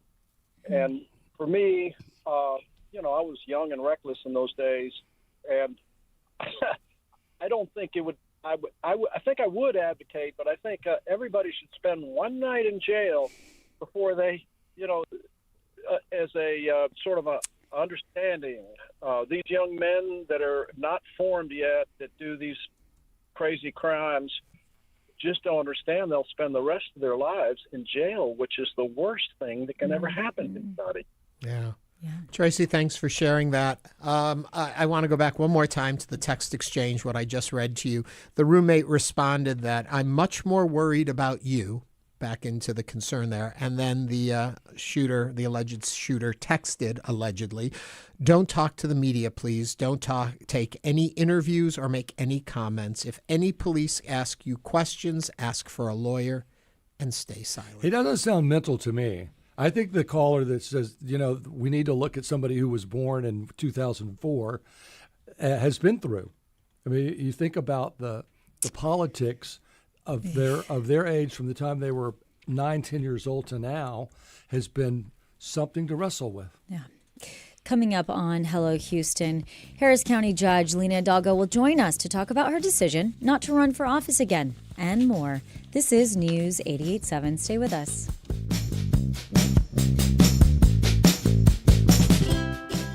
This is Eric Glass. Federal funding for public media has been cut. In response, we're creating Houston Public Media's Resiliency Fund. Donations made toward the fund will directly counter the loss of the $2.2 million in federal funds that were cut annually and strengthen our station's foundation to provide our services into the future. Contributing to this fund is easy and quick and makes all the difference to our station. Help build the Resiliency Fund now at houstonpublicmedia.org/donate. Brings you film. The themes in it are so far ahead of their time. Books. The detail is amazing. Art. There's all the personal stuff. Theatre. Lots of singing and dancing and colours. Music. The dance floor is made for dancing. And everything in between. I want it to be exciting. That's the Arts Hour with me, Nikki Beatty. I really identified with it. From the BBC. The Arts Hour, Friday nights at 9 on News 88.7. Support comes from Pearland, Texas, offering new construction with custom options and amenities, mature neighborhoods filled with trees, and urban living. Details at pearlandedc.com/inspiration. Pearland, inspiration lives here. Support comes from Rocco, opening its season with Feels Like Home. Deliana La Rova leads 4 premieres, and Emily Myers 4 Symphony. September 26th at Miller Outdoor Theater and 27th at St. John the Divine. Rocco.org. Support for Houston Public Media comes from St. John the Divine Church, celebrating 20 years of the Laterno organ with a concert featuring organist Ken Cowan, Saturday, September 20th at 5 p.m. Open to the public. More at sjd.org. Tonight on Houston Public Media TV8, it's a night of new nature and science. At 7, it's Season 2 of Big Cats 24/7. At 8, Nova presents the series Human. At 9, Sacred Planet. Tonight on TV8.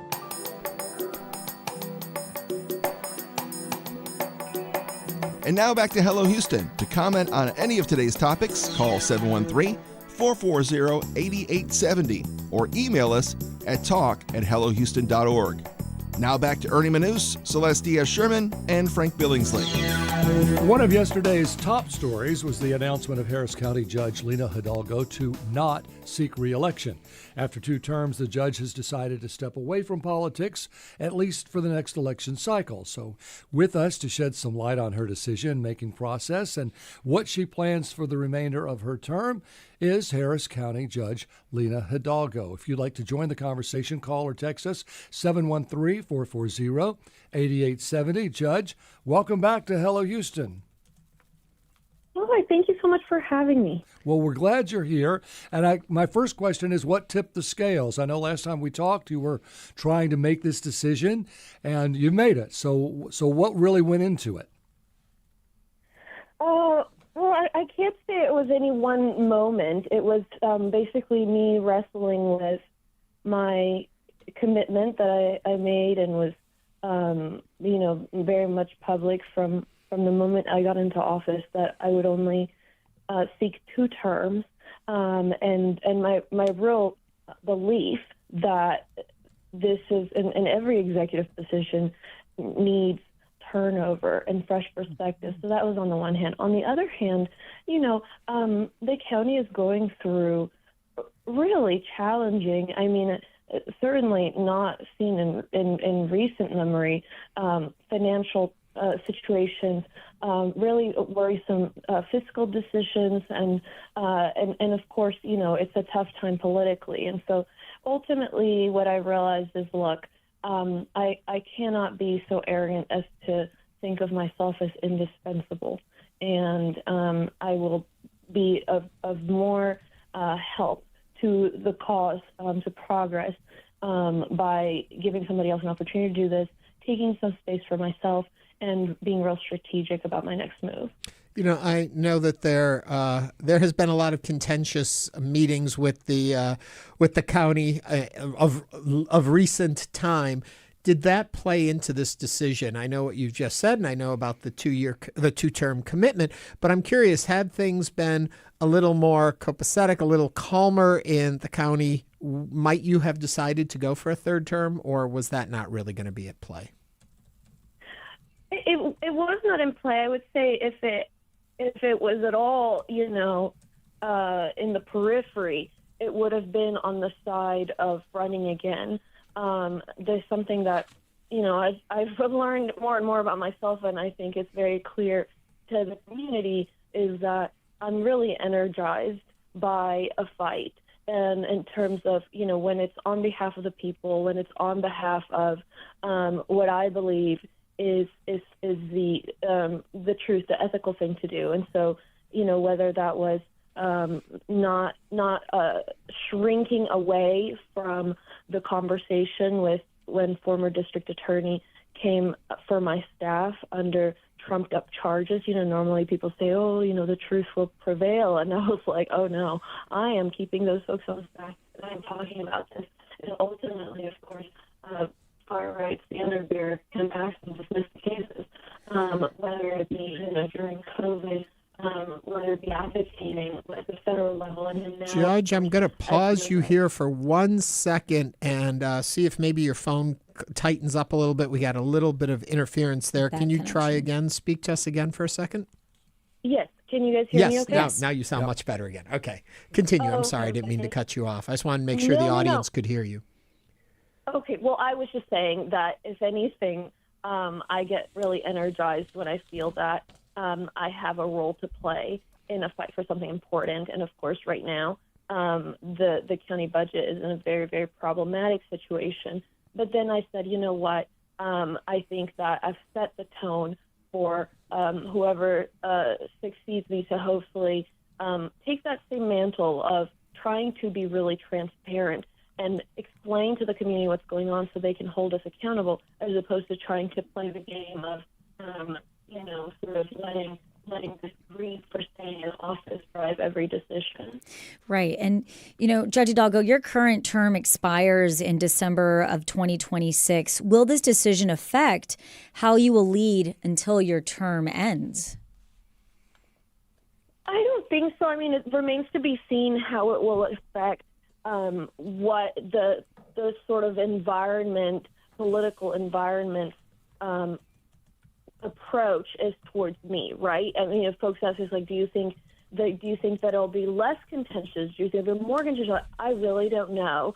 But as far as I'm concerned, whatever it is, I've dealt with it in both extremes, and my focus is my job as county judge, my priorities, and then, of course, working really hard for the Democrats in this 2026 election, because I think it's really about the future of democracy, the country's values, just what we want our children to see in terms of behavior and values from us, etc.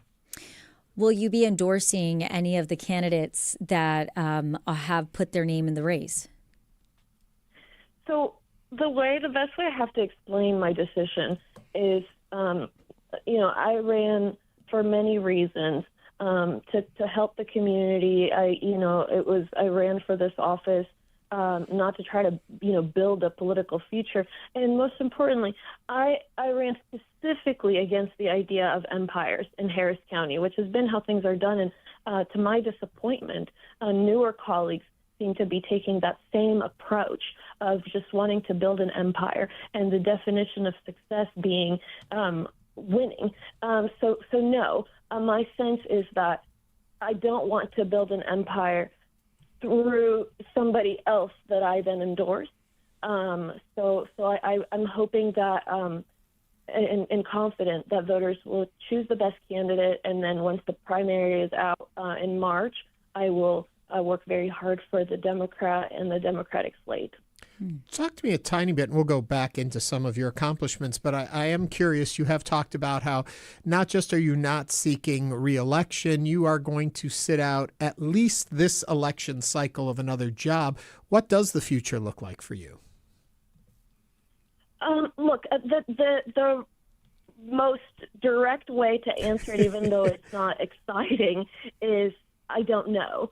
I can tell you for a fact that I want to remain involved in public service, and that's not a surprise. That is what I've done throughout my career.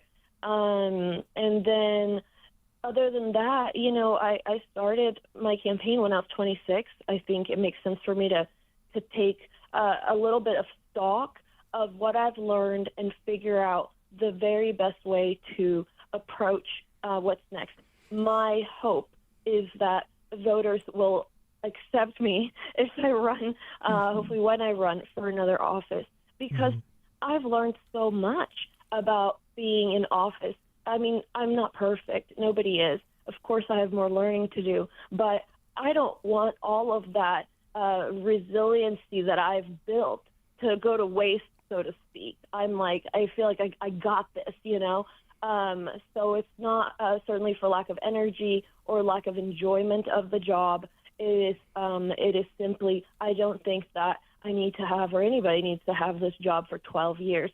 And I think that it'll benefit me also to just take a step back. So that's as best as I can answer it. But, I've got a year and a few months to figure it out. Yeah. Judge, speaking of learning, would you consider taking a teaching position? I know a lot of politicians do step into the college arena to teach others what they've learned.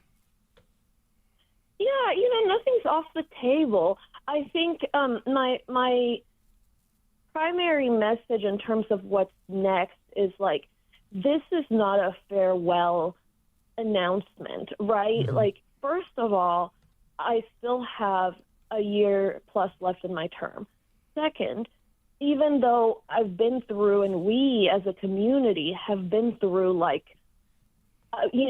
multiple tomes worth of challenges, I'm 34.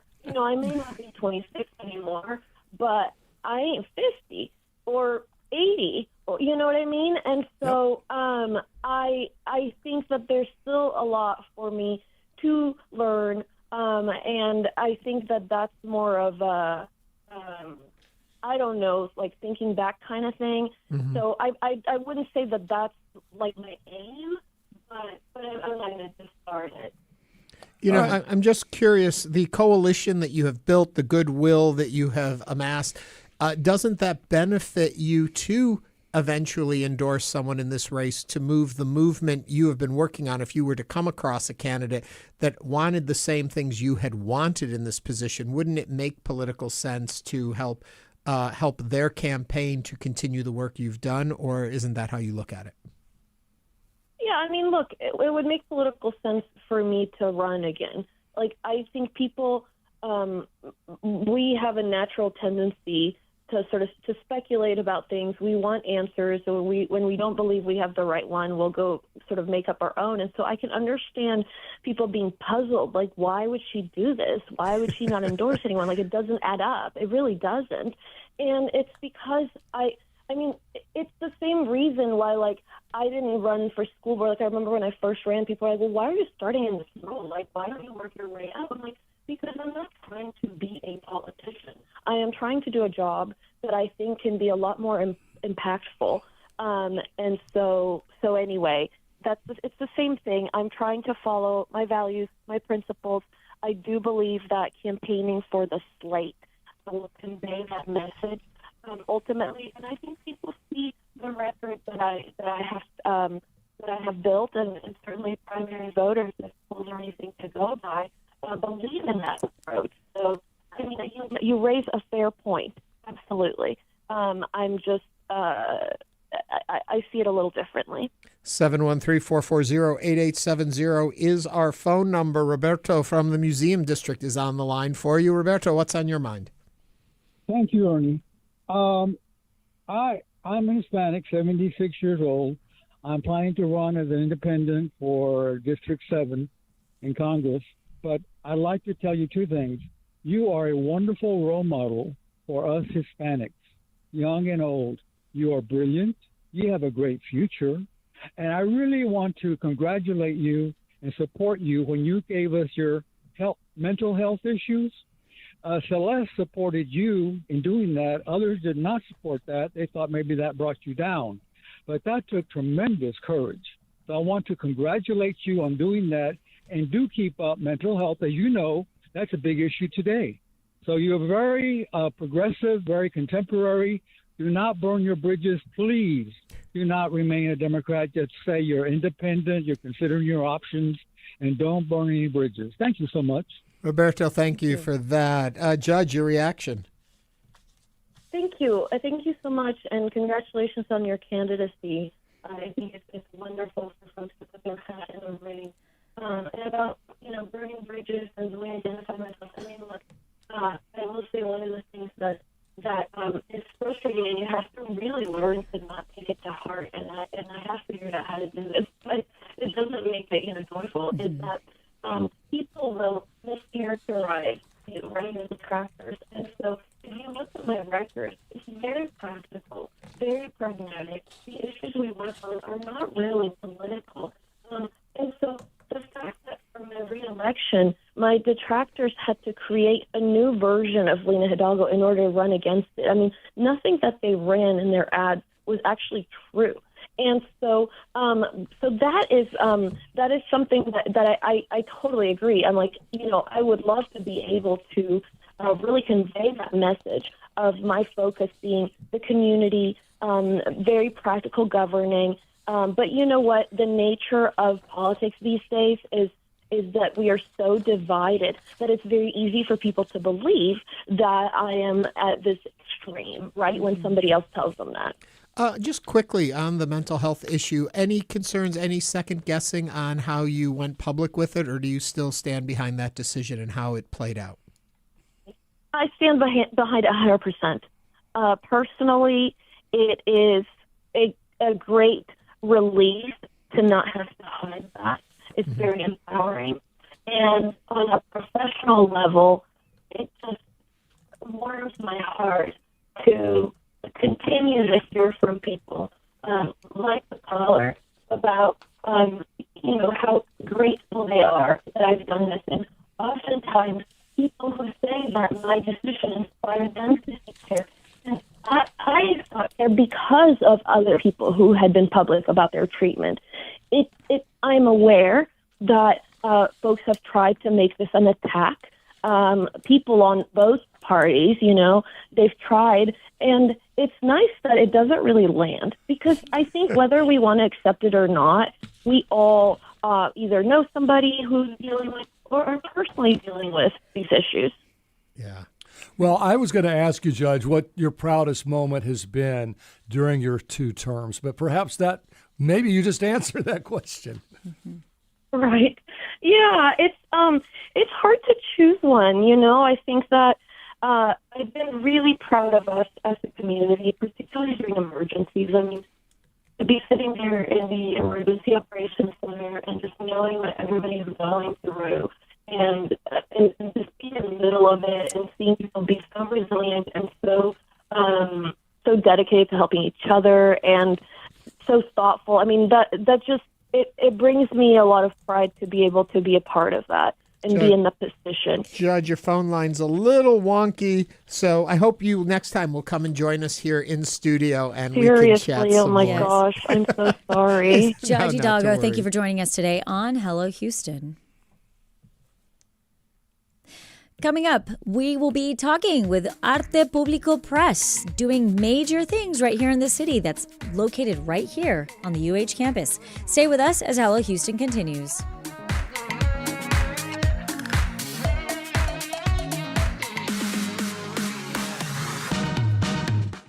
Hello, I'm Josh Adams, General Manager of Houston Public Media. This station just lost $2.2 million in federal support annually. To keep our station strong, we've launched the Resiliency Fund, powered by community members just like you. Your support will help bridge the funding gap and ensure these programs remain free and accessible to everyone. If public media and this station matter to you, now is the time to act. Support the Resiliency Fund today at houstonpublicmedia.org/donate. Enjoy them on your own schedule with PBS Passport. Make your gift now at houstonpublicmedia.org/donate. Health and Human Services Secretary Robert F. Kennedy Jr. is a vaccine skeptic. He holds these very fixed beliefs, and he looks for things that confirm his bias, and he does not have an interest in the science. A one vaccine expert tried and failed to change his mind. That's next time on Think. You can listen to Think coming up tonight at 10 o'clock. Support comes from Smart Financial Center in Sugar Land, presenting John Cleese, 50 Years of Monty Python and the Holy Grail, Friday, September 19th. Screening is followed by an audience Q&A with Cleese. Tickets at smartfinancialcenter.com. Support for Houston Public Media comes from Near Northwest Management District, located off 290 in the 610 Loop and 249 in Beltway 8, is a developer-friendly business environment located at the intersection of innovation. nnmd.org. Support for Houston Public Media comes from listeners like you and from Baylor College of Medicine. Through research and innovation, Baylor continues to redefine what's possible in healthcare and medical discovery. Support for Houston Public Media comes from Holocaust Museum Houston, featuring Growing Up Jewish, exploring Jewish identity through contemporary art. Viewing begins at the opening reception on September 18th. Details at hmh.org. And now back to Hello Houston. Call now, 713-440-8870, or email us at talk@hellohouston.org to get your comment in on today's topics. Here's Ernie Manous, Celeste Diaz-Sherman, and Frank Billingsley. Arte Público Press, located here on the University of Houston, is the oldest and largest publisher of Latino literature in the United States. Founded in 1979, the press has published more than 700 titles and has published acclaimed writers, including Sandra Cisneros, Luis Valdez, Victor Villaseñor, and so many more. Earlier this month, Arte Público Press founder and director, Dr. Nicolás Kanellos, stepped down from his role after 46 years with the press's longtime deputy director, Dr. Gabriela Baeza Ventura, succeeding him as director. To tell us more about Arte Público Press and this recent leadership change, please welcome Dr. Nicolás Kanellos and Dr. Gabriela Baeza Ventura. Welcome to Hello Houston. Thank you. It's great to be back. And if you would like to join the conversation and have a comment or question for Dr. Kanellos or Dr. Gabriela Baeza Ventura, you can join the conversation at 713-440-8870. Well, first of all, congratulations to both of you. Thank you. Talk to me a little bit, Dr. Kanellos, about Arte Público Press and how it began in 1979. Take us back.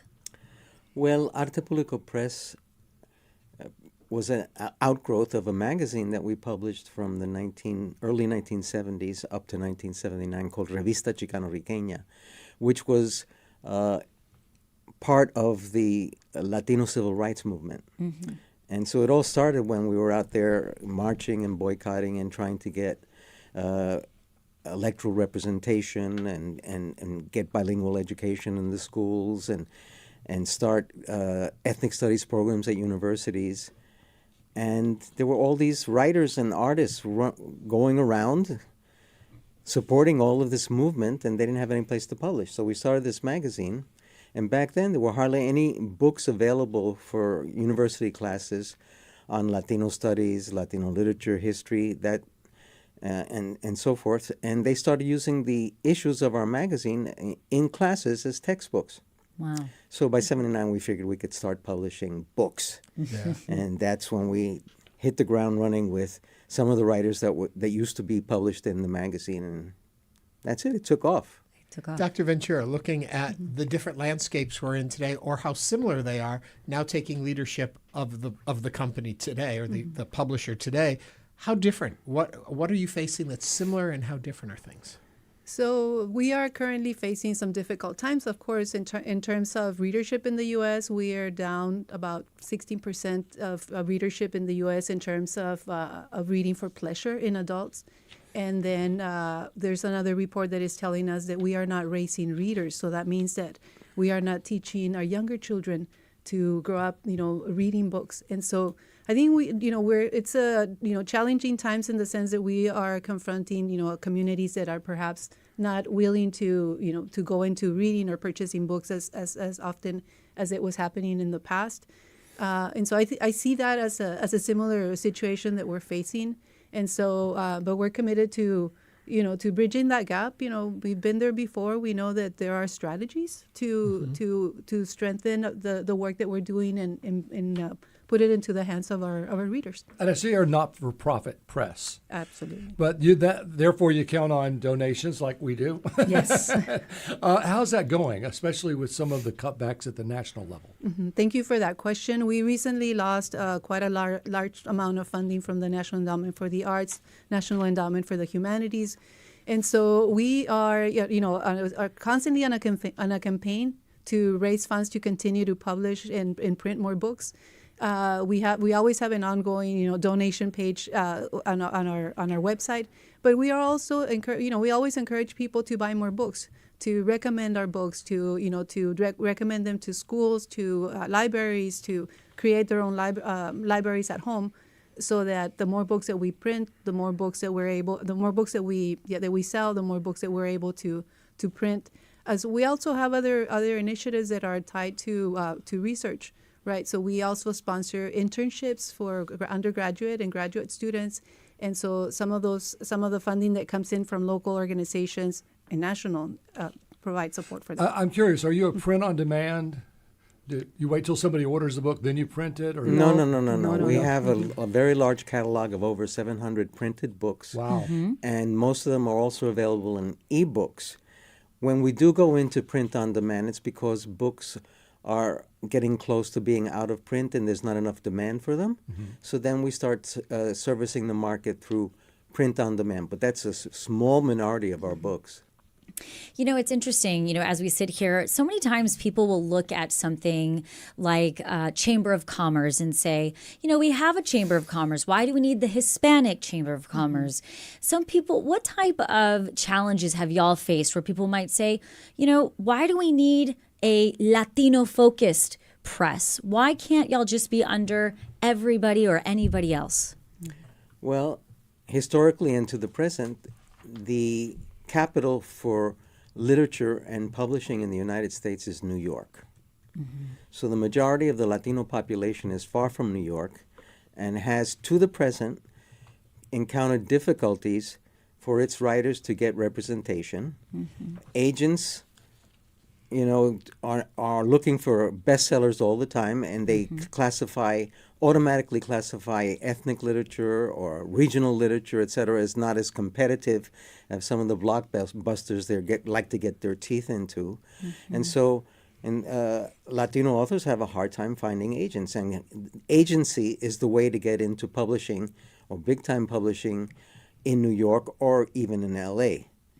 However, we are one of the very, very, very, very, very few publishing houses that accept unsolicited manuscripts. That's over the transom. So we're forever introducing new authors because we read 2,000 manuscripts that come into our doors a year for the 25 books that we publish, 25 to 30 books that we publish. So the Latino authors who can't find their way into big publishing automatically think of us and send their first manuscripts to us. And we have a symbiotic relationship with large publishers. We discover the authors, then they sign them up for their next books. You do the hard, the dirty work. Yeah. And then also, the whole textbook industry relies on us to find authors. They take our books that we have published and they take excerpts and put them in their textbooks, in their anthologies, etc. And we charge licensing fees. Wow. So do you get a lot of orders from Spanish-speaking countries, I would expect? No, you shouldn't expect that. No, that's funny. Because books don't travel across borders, and it's not just tariffs, right? It's all kinds of rules about what kind of things can cross a border.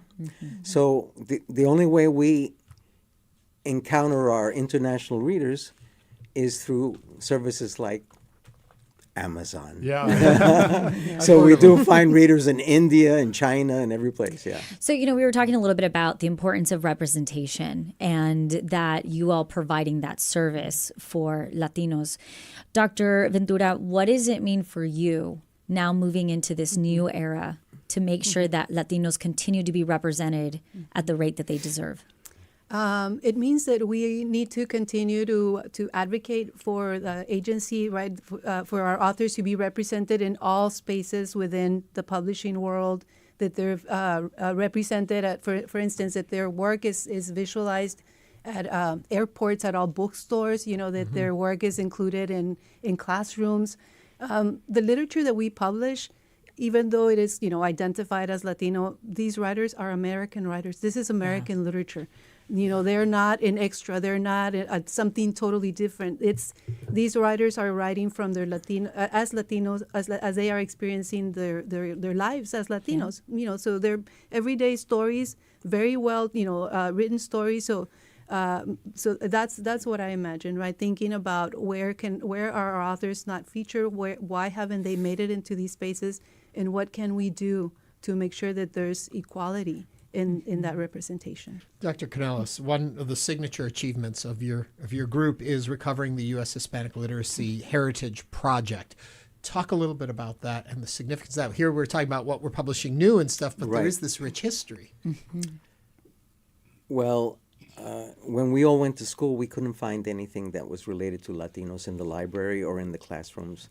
There was a complete absence or ignorance of the whole tradition that goes back to before the United States was even founded. The first literature, the first written word, the first documents were introduced in Spanish into North America before the Pilgrims even arrived at Plymouth Rock. And from that point forward, there's been a long legacy of intellectuality, of writing, of culture, of all kinds of cultural institutions. And so we set about beginning in the 1990s of finding all of those works that never made their way into libraries, into schools, into American culture, because for a long time, Spanish speakers and Latinos were actually the enemy. The United States expanded in competition with the Spanish-speaking world. First Spain, then Mexico. And you know what became of that? This was once Mexico right here, So there's a long legacy of writing, of publishing newspapers, but all of that was unavailable. So back in the 1990s, we decided to create a project to find all that, preserve it, and make it available. And to date, we have found hundreds of thousands of texts that we have digitized and made available. We do some printing out of there, but mostly it's these giant databases. You talk about big data. Giant databases of all these texts that teachers, students, anyone can access online. You can learn more about that in the recovery program over on your website for Arte Público Press. That's right. Dr. Nicolás Kanellos is the founder of Arte Público Press. Dr. Gabriela Baeza Ventura is the new director of Arte Público Press. Thank you both for being here today on Hello Houston, especially as we celebrate Hispanic Heritage Month. And that brings us to the end of our show. We want to thank you for watching, listening, calling, and texting to Hello Houston. We will be back tomorrow with more conversations. This is News 88.7. Have a great day. Thanks for listening to Hello Houston. Join us every Monday through Friday from 11 a.m. to 1 p.m. to talk all things Houston. The Hello Houston production team includes Garrett Bowman, William Menjivar, Jen Altai, Todd Holslander, and Jim Kovacic. For the latest in local news, subscribe to the Hello Houston daily newsletter at HoustonPublicMedia.org. Hello Houston is a production of Houston Public Media. The opinions expressed by the guests of this program are solely their own and do not represent the views of management, staff, or underwriters of Houston Public Media. This is News 88.7. Support comes from Stages, presenting the Lehman Trilogy. The play follows three brothers from their arrival in America to the rise and fall of a financial company that shaped the rules of modern finance. Runs September 19th through October 12th. More